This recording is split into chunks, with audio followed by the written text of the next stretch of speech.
Saya Aji Saputra. Saya Alfira Masasabila. Saya Risa Mutiara. Saya Carmila. Di sini kami ingin memaparkan materi mengenai anggaran pengeluaran modal dan anggaran utang.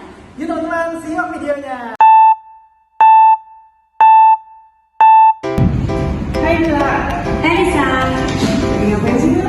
Ini gue lagi belajar anggaran pengeluaran modal, Sa. Wah, anggaran pengeluaran itu apa ya? Oh, anggaran pengeluaran modal itu gabungan dari dua suku kata, Sa.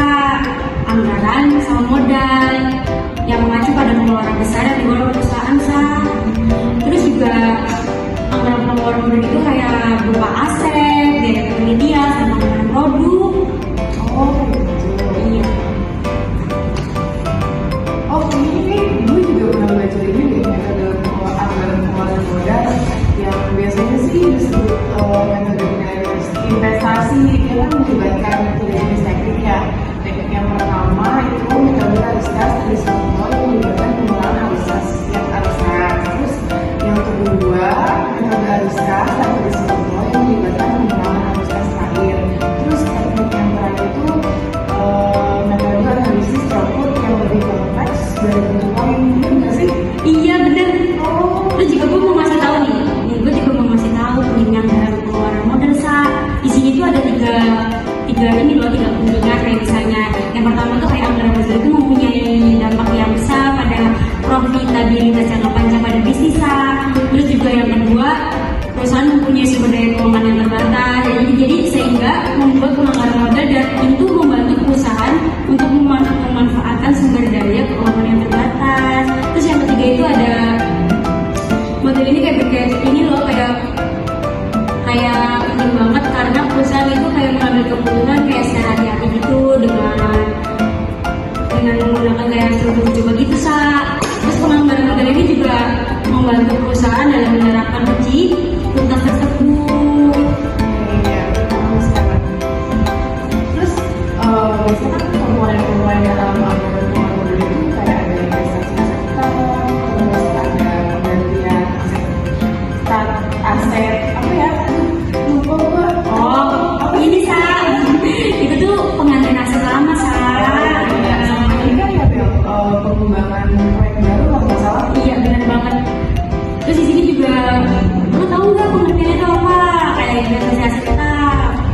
Oh, sebentar. Oh iya ya, aset tetap itu anggaran pengeluaran modal mencakup biaya untuk memperoleh aset tetap seperti tanah, terus bangunan, mesin, peralatan yang dibutuhkan untuk menjalankan bisnis. Ya nggak sih? Keren banget. Terus juga gue mau kasih tahu nih, kalau misalnya pengembalian aset tetap itu kayak ini loh, kayak anggaran yang mencakup biaya untuk pengembalian aset tetap yang udah rusak, terus biar operasional bisnisnya itu tetap berjalan dengan lancar. Ini kan yang pengembangan proyek baru itu kan anggaran pengeluaran modal yang dialokasikan untuk membiayai proyek-proyek pengembangan baru kayak ekspansi ke pasar baru atau pengembangan produk inovatif. Bener nggak? Keren banget, sumpah.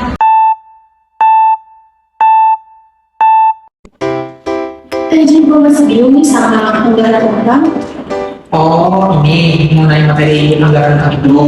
Nah, ini gue jelasin ya.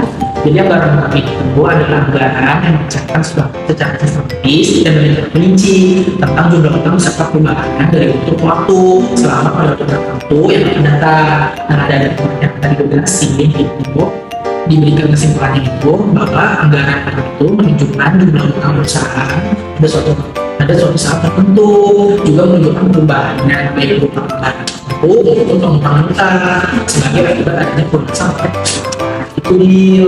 Oh, kayaknya gue pernah denger deh tentang anggaran utang juga. Kalau nggak salah manfaatnya itu kayak sebagai pedoman kerja nggak sih? Terus anggaran sebagai pedoman kerja itu kayak anggaran yang memberikan arah dalam menentukan berapa jumlah utang dan perubahannya. Terus juga bisa sebagai alat manajemen untuk mengkoordinasi kerja. Dan anggaran ini berfungsi sebagai alat manajemen untuk mengkoordinasikan seluruh kerja bagian dalam perusahaan berkaitan dengan perencanaan jumlah utang sehingga dapat mengurangi kebutuhan modal kerja perusahaan demi kelancaran jalannya perusahaan menjadi lebih baik. Dan terus yang terakhir itu kayak sebagai alat manajemen untuk melakukan evaluasi dan pengawasan kerja, dan sebagai alat pembanding untuk menilai realisasi jumlah utang perusahaan. Oke, itu banget sih dia. Berarti kalau untuk manfaatnya dia udah paham ya Iya. tentang anggaran utang itu ya. Nah, selain dari pembentukan manfaat tadi, juga ada faktor-faktor nih yang mempengaruhi tentang adanya anggaran ini. Yang pertama itu ada ekspansi perusahaan. Yang mengadakan ekspansi selalu membutuhkan tambahan modal. Kebutuhan modal untuk keperluan ekspansi semakin lama semakin besar karena sifat ekspansi perusahaan dilakukan secara berangsur-angsur. Nah, yang keduanya itu ada struktur modal dalam hubungan antara struktur keuangan dan struktur kekayaan, dikenal dengan adanya penurunan atau dengan struktur keuangan yang konservatif, biasanya maupun horizontal. Itu dia. Iya, terus kayak komponen-komponen yang ada dalam anggaran utang itu kayak yang pertama ada nilai pinjaman, itu yaitu jumlah pinjaman yang dibutuhkan untuk membiayai operasional dan investasi perusahaan. Yang kedua ada suku bunga pinjaman, terus ada jangka waktu pinjaman, itu durasi atau masa berlaku dari pinjaman yang akan dilakukan. Terus yang keempat ada skema pembayaran atau rencana pembayaran pinjaman.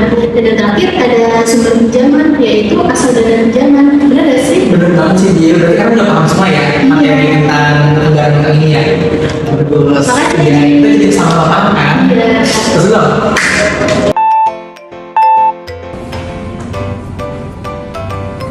Nah guys, jadi kalian udah tonton videonya sampai habis kan mengenai pemaparan materi yang tadi. Mau tahu nggak kesimpulannya?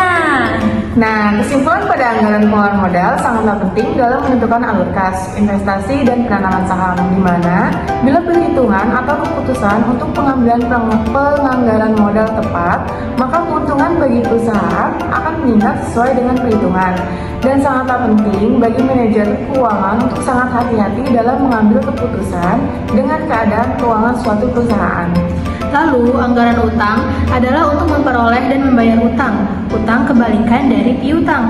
Pada umumnya, utang perusahaan timbul dari terjadinya transaksi pembelian bahan mentah dan bahan pembantu secara kredit untuk keperluan proses produksi. Anggaran utang sangat berguna untuk kemajuan perusahaan bila utang tersebut dikelola dengan baik. Cara mengelola utang yang baik antara lain dengan cara membuat anggaran utang. Dan segitu dulu kesimpulan dari materi yang kita paparkan pada kali ini. Mohon maaf bila ada kekurangan dalam penyampaian. Terima kasih.